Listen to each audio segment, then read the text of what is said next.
देखिए, अभी माननीय प्रधानमंत्री जी ने देश के जो सभी चीफ सेक्रेटरी हैं उनकी एक बैठक बुलाई थी। उसमें एसीएस भी थे और उसमें 5 विभाग उन्होंने पूरे देश के लिए, जिनको उन्होंने एक टास्क दिया कि भाई ये चीज़ें आपने इसमें करनी है, जैसे शिक्षा का, बिजली का, हेल्थ का, यूएलबी का और पब्लिक हेल्थ का।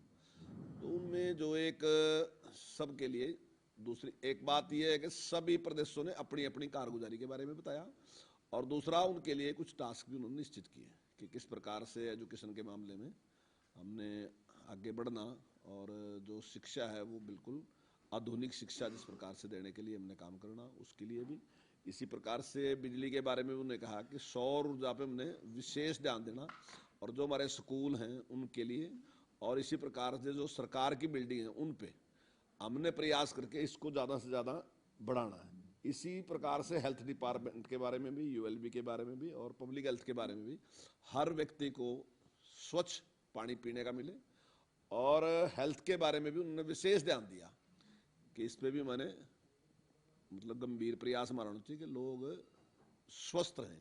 और हमने जो अपने जो योगा के लिए हमने जो काम किया, अभी जो हमने जो सेंटर बनाए हैं अभी, तो उसकी भी काफ़ी तारीफ की कि काफ़ी अच्छा काम हरियाणा सरकार ने किया है, उसकी तारीफ की। और हम जो आज वहाँ जानकारी दी गई उसमें भी कहा कि हम आगे उसकी संख्या बढ़ाने वाले भी हैं, तो उसके बारे में हमने चर्चा की। और वो आज चीफ सेक्रेटरी साहब ने वो मीटिंग वहाँ पे रखी और जो माननीय प्रधानमंत्री जी ने जो बातें कही उनके बारे में विचार किया। सभी विभागों के एसीएस वहाँ पे उपस्थित थे और मंत्री भी उपस्थित थे। कोई खास डायरेक्शन दी हो आपके महकमे से संबंधित? नहीं, देखिए, खास डायरेक्शन तो उन्होंने सारी यही दी कि शिक्षा में जो सुधार करने की जरूरत है और जो नई शिक्षा नीति आ रही है उस पर भी जो है, तो उस पर विशेष तौर से उन्होंने कहा कि इस पर हमें जोर देना चाहिए। और जैसे टेक्निकल एजुकेशन है उस पर विशेष ध्यान देना चाहिए, उद्यमीकरण शिक्षा का होना चाहिए, उस पर तेज गति से काम हमने करना चाहिए। ऐसे ही बिजली के मामले में उन्होंने विशेष जोर दिया कि सौर ऊर्जा पे हमने ज़्यादा से ज़्यादा प्रयास करना चाहिए, और खास करके उन्हें स्कूलों के बारे में ज़्यादा उस पर कहा कि इस पर पॉलिसी पे भी कोई बात नहीं, वो है तो जो नेशनल एजुकेशन पॉलिसी है उससे संबंधित ही है विषय, तो लेकिन उस पर जल्दी काम करने के लिए।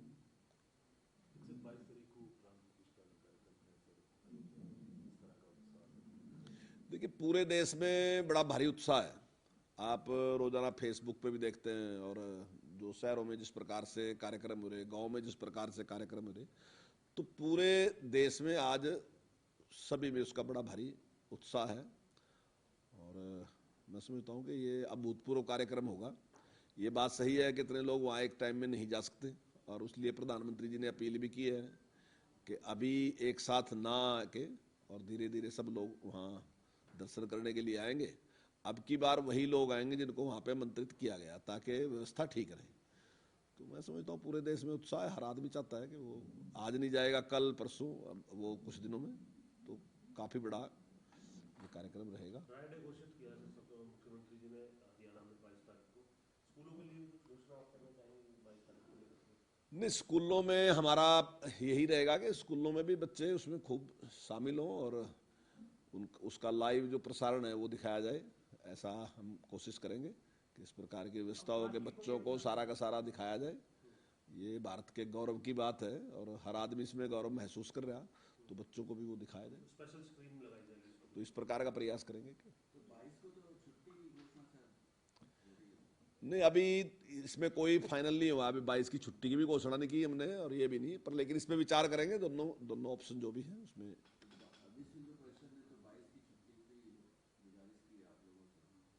नहीं, मैंने अभी जो बात आपसे कही अभी ये विचाराधीन है, देखते हैं इसमें दोनों में से कौन सी करती है। अब वो फिर बच्चे घर देखेंगे, नहीं तो हम स्कूल में दिखाएंगे। कांग्रेस ने कहा कि भाजपा श्रेय ले रही है राम मंदिर बनवाने का, लेकिन आदेश सुप्रीम कोर्ट का आया था और अगर सुप्रीम कोर्ट कांग्रेस राज में ये ऐसा आदेश देती तो कांग्रेस भी राम मंदिर बनवा देती। वो तो आदेश नहीं आया, नहीं बनवाया। नहीं, कांग्रेस बनाती, हमने नहीं बनाया राम मंदिर। राम मंदिर बनाने वाली अलग संस्था है, वो शुरू से काम कर रही है, उसने ही आंदोलन चलाया, लेकिन हमारा हम उसके पक्ष में हैं, हम उसके सहयोग में हैं। हम बनाने वाले नहीं है मंदिर, ना ही हमारा मंदिर बनाने में कोई हुआ है, हमने नहीं बनाया मंदिर। और ये निमंत्रण भी जो है ये हम नहीं दे रहे, ये निमंत्रण भी वो संस्था दे रही जिसने मंदिर बनवाया, उसका काम है। हम तो जय कर रहे उसकी, हम जय जयकार कर रहे। कांग्रेस भी कर लो ना, कांग्रेस करती नहीं। कांग्रेस तो अपने वकील खड़े करती है वहां रोकने के लिए, हम बनाने के लिए प्रयास करते हैं। हम उनका साथ दे रहे हैं जो बनाने वाले हैं मंदिर, जो मंदिर बनाने वाले हम कह रहे हैं कि वो ठीक है और हम उनके साथ हैं, हम उनकी जय जयकार कर रहे हैं। जिन्होंने प्रयास किया उनकी भी जय जयकार कर रहे हैं, मंदिर की भी जय जयकार कर रहे हैं, भगवान श्री राम की भी जय जयकार कर रहे हैं। और हमारे लिए भगवान राम जो है वो आदर्श हैं इस देश के। तो उनका कहना है कि लोकसभा चुनाव आ रहे हैं, उसको देखते हुए निर्माण पूरा होने से पहले ही प्राण प्रतिष्ठा भाजपा करवा। नहीं, अगर उन्हें श्रेय लेना है इसमें तो कौन रोक रहा है उनको, वो भी आगे चले, वो भी झंडा लेके चले, वो भी कहेंगे वहां जाएंगे और वो भी जय जयकार करें भगवान राम की, क्या दिक्कत है? हैं जी? आप देखिए इंडिविजुअल कुछ लोग हैं जो उनकी बात से सहमत नहीं है। आपने पहले भी देखा कि कुछ विषय ऐसे हैं जिन पे लोगों की अलग राय है, वो नहीं मानते, ठीक है, उनकी पार्टी ने उसका विरोध किया, लेकिन इंडिविजुअल व्यक्ति अपना निर्णय ले सका, अच्छा किया उसने। मैं समझता हूँ कि सारे कांग्रेसियों ने ऐसे ही करना चाहिए कि हाईकमान की बात माननी चाहिए, क्योंकि हाईकमान जो कह रहा वो इस देश के कल्चर के, इस देश की संस्कृति के खिलाफ निर्णय दे रहा, तो क्यों मानते हैं लोग? नहीं मानना चाहिए उन्हें सबके। मैं तो तारीफ करता हूं दीपेंद्र की इसके लिए कि उसने अच्छा निर्णय लिया। आपने क्या तैयारियां की है अपने इलाके में? केजरीवाल ने तो दिल्ली में जगह जगह पे सुंदरकांड का पाठ कराने का ऐलान किया है। बहुत अच्छा, मैं स्वागत करता हूं। अगर केजरीवाल जी ऐसा करते हैं तो बहुत अच्छी बात है, बिल्कुल तो करना आप उसका चाहिए। अनुसरण कर रहे हैं जी कुछ, क्योंकि आप तो इस बात के पूरे हिमायत करते हैं। नहीं, देखिए हम तो पहले से ही सबके सब इसके पक्ष में हैं और हमारी हमारी श्रद्धा है, हमारी आस्था है। हाँ बिल्कुल, हमारे यहाँ भी कार्यक्रम है और जो संस्थाएं हैं वो सारे काम कर उसमें वो आयोजन कर रहे हैं, हम भी उसमें शामिल होंगे। चाहे मंदिर की सफाई की बात है उसमें भी शामिल होंगे, और चाहे दूसरे कार्यक्रम है उसमें भी शामिल होंगे। जिस दिन प्राण प्रतिष्ठा होगी उसका लाइव होगा तो उसमें भी इकट्ठे के सब शामिल होंगे। लेकिन अगर कोई अन्य पार्टी भी इस प्रकार का करती है तो हम उसका भी स्वागत करते हैं, क्या दिक्कत है? सबको करना चाहिए। ये राम मंदिर का सपना अब क्योंकि साकार हो चुका है, ये बताएं कि आपने भी संघर्ष किया इसके लिए, आप भी गए थे। हाँ देखिए, आप मैं कुछ अनुभव साझा करें। देखिए मैं जब ये आंदोलन चला तो मैं उसमें शामिल हुआ था, लेकिन इतनी क्लियरिटी नहीं थी। और उसके बाद मैंने साध्वी रीतम राघव जी को सुना और उसके बाद मेरा जो था एक मतलब एक दिमाग क्लियर हो गया इसके बारे में कि ये इसके पक्ष में। और मैं उसके बाद जो पहली कार सेवा हुई थी जब मुलायम सिंह मुख्यमंत्री थे और उस पर बहुत प्रतिबंध थे, जगह जगह मतलब गिरफ्तारियां रही थी, तो मैं उस टाइम गया था और हम 51 लोगों का एक जत्था था, तो उस 51 में से हम 11 लोग वहां तक पहुंचे थे, बाकी सब बीच में कुछ कानपुर रेस्ट हो गए थे, कुछ लखनऊ रेस्ट हो गए थे। और मैं समझता हूँ कि शायद 60 या 70 किलोमीटर या 80 किलोमीटर, अब एग्जैक्ट तो ध्यान नहीं है, इतनी दूर तक हम पैदल गए। हम मणकामण की, मेरे ध्यान आ, बहुत पुरानी बात है, मणकामण की शायद मेरे ध्यान आवा कि उस जगह का नाम था जहां हम उतरे थे, और वहां से हम पैदल चले। और वहां के लोगों ने बड़ा उसका हमारा सहयोग किया, हमें खाना भी खिलाया, हमें पूरी मदद भी की, उन्हें निकलने के लिए भी हमें रास्ते बताए कि कहाँ से निकलना। हम रास्ते सारा पैदल चले, जैसे जहाँ रुके रात ने किसी ने कह दिया कि भाई पुलिस आएगी रात को, हम वहाँ से दौड़ लिए। जिस प्रकार से रात को जहाँ हम ठहरे वहाँ भी हम पुलिस ने घेर भी लिए रास्ते में, और वहाँ पे जब पुलिस ने हम घेर लिए तो गिरफ्तारियों के लिए, तो हमने उस टाइम क्योंकि हमारी संख्या बहुत थी, हमने पुलिस से कहा कि हम बातचीत करके गिरफ्तारी देंगे। मैं नहीं, और लीडर थे हमारे, मैं तो उस टाइम छोटा था, इतना हमारा वो था नहीं, नेतृत्व करने वाला उन था। तो उन्होंने कहा कि हम बातचीत करके हम गिरफ्तारी देंगे, और उसने बातचीत करने में उन्हें हमें कहा कि जो जवान लोग हैं, छोटी उम्र के लोग हैं वो दौड़ दो, और जो बड़ी उम्र के लोग हैं वो गिरफ्तारी दे दो। तो हम छोटी उम्र वालों में थे, वहां से दौड़ गए और वहां से भी हम निकल गए। रात को मैं एक जंगल में पशु पालक था जो उसके पास ठहरे रात को, हमारे पास खाने के लिए कुछ नहीं था, भूख बहुत थी, तो पास के ही कहीं से हम एक हमारे में से एक व्यक्ति जाके चावल लेके आया।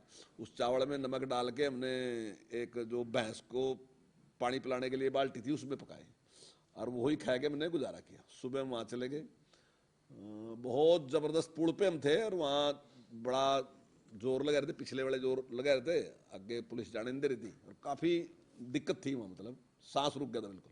लेकिन बाद में उन्होंने रास्ता खोल दिया फिर, लेकिन जब जैसे ही पुल क्रॉस करने लगे लाठी चार्ज कर दिया, तो बहुत वहाँ लाठियां लगी। मेरे लगी तो एक ही सिर्फ, बाकियों का पर बहुत ज्यादा। कुछ लोग तो ऐसे थे जिनके ऊपर, जिनकी कमर पे तिल धरने की भी जगह नहीं थी, इतनी लाठियां उनको लगी थी।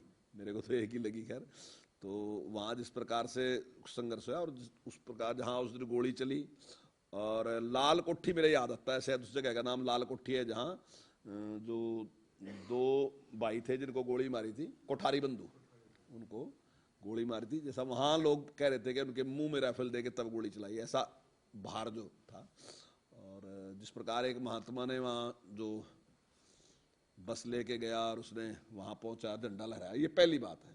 उसमें काफ़ी अत्याचार, लोगों, काफ़ी बड़ी संख्या में लोग मारे गए थे, मैं उसमें भी गया था। उसके बाद फिर एक प्रतीकात्मक की गई थी कि भी एक मुट्ठी रेत की उठा के वहाँ पर डालनी, वो कार सेवा की। और उसके बाद तीसरी जो कार सेवा थी वो शायद 1992 की थी, 6 दिसंबर की, मैं उसमें भी था। और जो ढांचा जिस टाइम टूटा मैं उस टाइम वहीं वो था उसमें। और बाद में हमने वहाँ से ईंटें उठाए गए, वो भी लेके गए थे, और सारी ईंटों के ऊपर स्वास्तिक का चिन्ह था, ये भी मैं आपको बता दूं। हर ईंट के ऊपर स्वास्तिक का चिन्ह था, जितनी भी वहाँ से उठाई हमने सबने, और वो सरयू में डाल दी थी। तो वो सारे के सारे में शामिल रहा। मैं 3 बार जो है वहीं गया। और मैं समझता हूँ कि बीजेपी में आने का कारण भी वो राम जन्मभूमि के आंदोलन में भाग लेना ही है। उसके बाद ही मेरे दिमाग में इस प्रकार की क्लियरिटी आई कि ये विचार सही है, तो मैं इसके साथ जुड़ा। तो आपको तब लगता था कि ये जिसके लिए संघर्ष कर रहे हैं तब अपने रहते रहते देख पाएंगे? नहीं, ये तो उम्मीद थी कि भाई होगा, पर ये नहीं पता था कब तक होगा, कब तक नहीं होगा। तो अब कैसी अनुभूति है? बहुत खूबसूरत, बहुत अच्छा लग रहा है, बहुत अच्छा।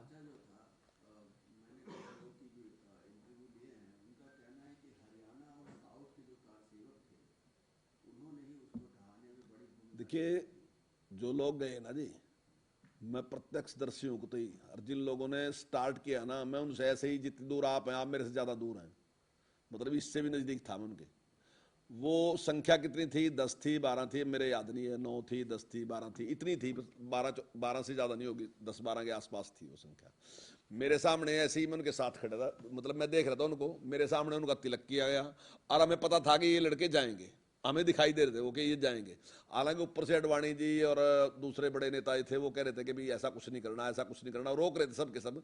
लेकिन वो लड़के मेरे सामने वो वहां से दौड़े, और वो इतने ट्रेंड थे कि वो तारों पे कहीं भी नहीं रुके, वो तारों पे भी एकदम चढ़ गए। और जैसे ही हमारे जहां हम खड़े थे वहां से चले, तो 10 मिनट में वो ऊपर गुंबद पे थे, ये हमारे सामने की बात है। और जैसे ही वो गुंबद पे चढ़े, उसके बाद फिर किसी के कंट्रोल में कुछ नहीं रहा। फिर सारी जनता जो थी, वो हजारों की संख्या में जनता थी, उसने सारे तार बाड़ जो थे वो हिला के तोड़ दिए, और ऊपर से क्रॉस करके सारे के सारे चले गए। और मैं आपसे और बताऊं कि 2 गुंबद बहुत जल्दी तोड़ दिए थे, लेकिन तीसरा गुंबद टूटा नहीं था। उसमें काफी प्रयास किया, जितने लोग ऊपर चढ़े थे काफी प्रयास किया, लेकिन टूटा नहीं। लेकिन जो नीचे जनता थी, उसने ऐसी अपनी अंगड़ियों से या कोई चीज लेके उन्हें खरोच के ना वो ईंटें निकाल दी, और वो गुंबद ऊपर से नीचे गिरा था। और जब वो गिरा, कुछ ऊपर वालों को भी चोट लगी, जो नीचे थे कुछ लोगों को, उनको भी काफी को चोट लगी थी। लेकिन जनता में इतना उत्साह था, जो कार सेवक थे उनमें इतना उत्साह था कि उन्हें किसी ने चोट की कोई परवाह नहीं करी, उन्होंने सारा सारा वो कर दिया। ये कह रहे हैं सर, जो शंकराचार्य जो है वो नहीं आ रहे हैं, और पूरा भी राम मंदिर बना भी नहीं है। देखिए, इतना बड़ा काम है, कुछ लोग इसमें सहमत होंगे, मेरा ख्याल का ऐसा नहीं है। शंकराचार्य में 3 लोगों ने तो उसका समर्थन किया कि ठीक है, पर लेकिन इतना बड़ा काम है, कुछ ना कुछ लोग इस तरीके के बयान आते रहेंगे, कुछ ना इधर उधर के। लेकिन मैं समझता हूँ कि बहुत बड़ा काम हुआ, बहुत देश के लिए बड़ी गौरव की बात है, सबके लिए बड़ी खुशी की बात है। तो शिक्षा विभाग का जिक्र करें तो टेम्परेचर जो है वो लगातार वीक होता जा रहा है। आपने 20 जनवरी नहीं, आज तो ठीक है टेम्परेचर, हरियाणा में मौसम विभाग की नहीं, हमारे निर्णय के बाद ही ठीक होया। जब हमने निर्णय लिया ना कि स्कूल खोल लेंगे, तो उसके बाद भगवान ने कहा कि ठीक करो तो टेम्परेचर। तो अब नहीं, आज देखिए ठीक है, बिल्कुल आज ठीक है, मौसम ठीक होता जा रहा है, और निश्चित तौर से मौसम ठीक होगा। और ऐसा नहीं है सर्दी कुछ दिन तक अगर चलती रहेगी, इसका मतलब परमानेंट स्कूल बंद थोड़ी कर देंगे। तो हमने निर्णय लिया जो छोटे बच्चे हैं उनके लिए मैंने बंद कर दिया, और उससे जो बड़े बच्चे हैं 4वीं से 5वीं तक के, उसके बारे में भी अगर वहाँ डीसी साहब कुछ अगर देखते हैं, अगर मौसम में है तो उसको अधिकार दे दिया मैंने, डीओ डीसी साहब उसका निर्णय ले सकते हैं। टाइम हमने बढ़ा दिया, उसका 10 बजे कर दिया सुबह। मान्यता वाले जो स्कूल थे उनको कुछ राहत आपने दी है, एग्जाम बच्चों का वो करवा सकते हैं, क्या विषय है, क्या मीटिंग होती है? रोक ले वैसे नहीं। तुम्हें मैं ख्याल अभी फिलहाल नहीं, देखिए उसमें माननीय मुख्यमंत्री जी ने भी ये बात कह दी, और हम भी कह रहे हैं आपसे कि इस सेशन में नहीं करेंगे, लेकिन अगले सेशन में, जिनमें 20 से कम संख्या है, ऐसे स्कूलों को मर्ज कर देंगे।